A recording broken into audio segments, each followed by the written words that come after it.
We now broadcast a special program in view of the 74th Republic Day of India, which falls today, the 26th of January 2023. And here is a message by the High Commissioner of India, His Excellency Mr. Gopal Bagle. My dear brothers and sisters from Sri Lanka, Namaskar, Ayubowan, Vanakkam.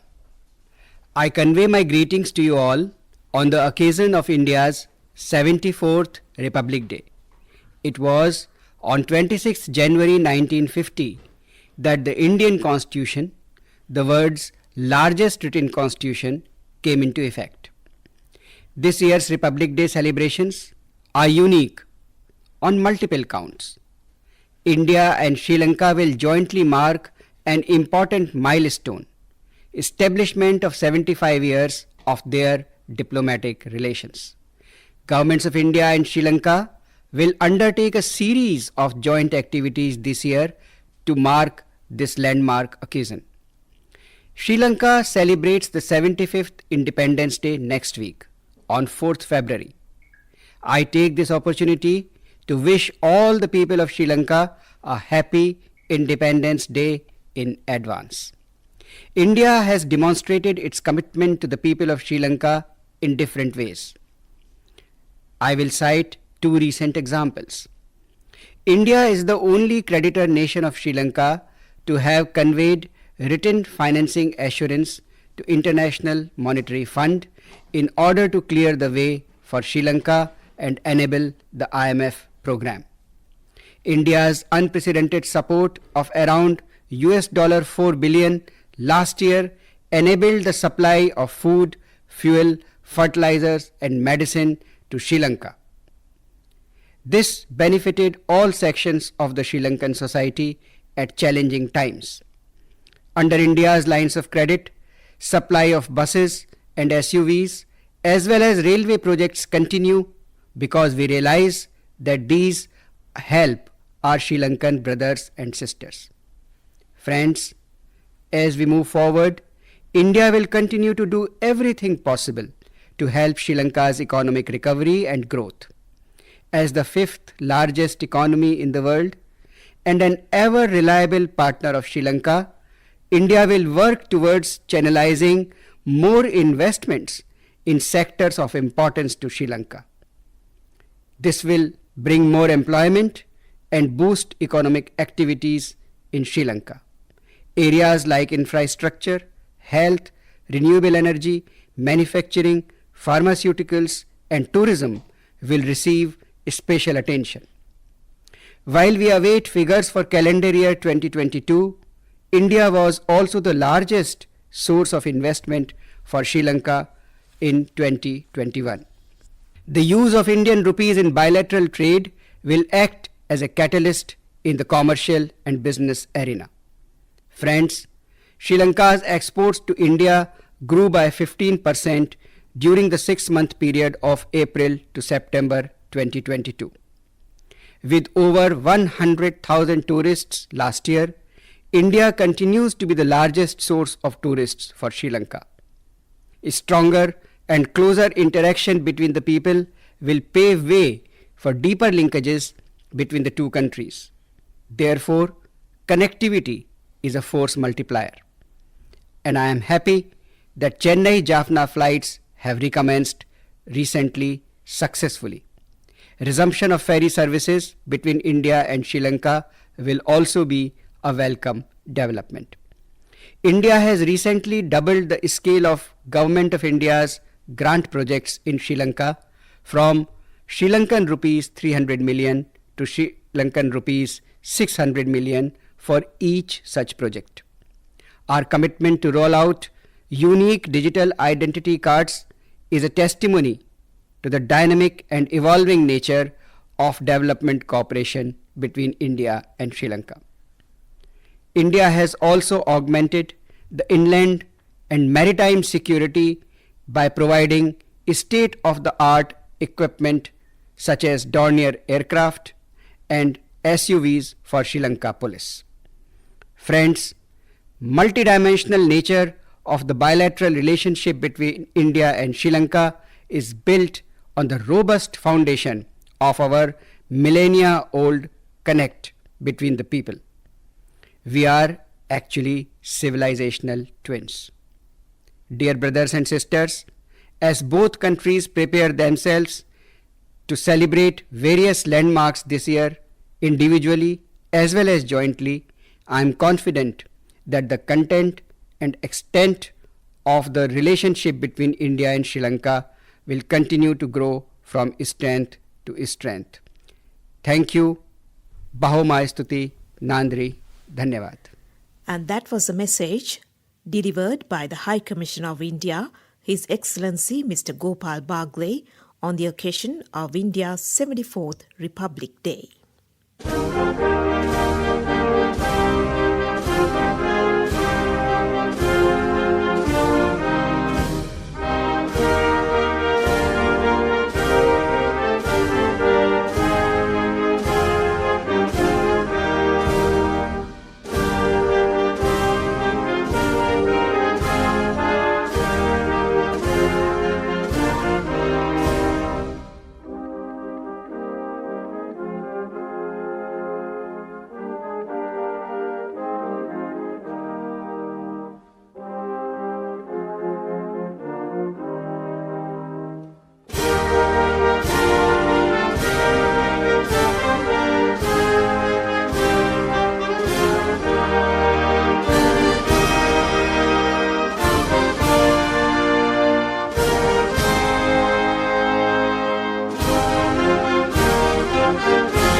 Let's now listen to a sitar recital performed by Pandit Ravi Shankar on the occasion of India's 74th Republic Day.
That was a special program to mark India's 74th Republic Day, which falls today, the 26th of January.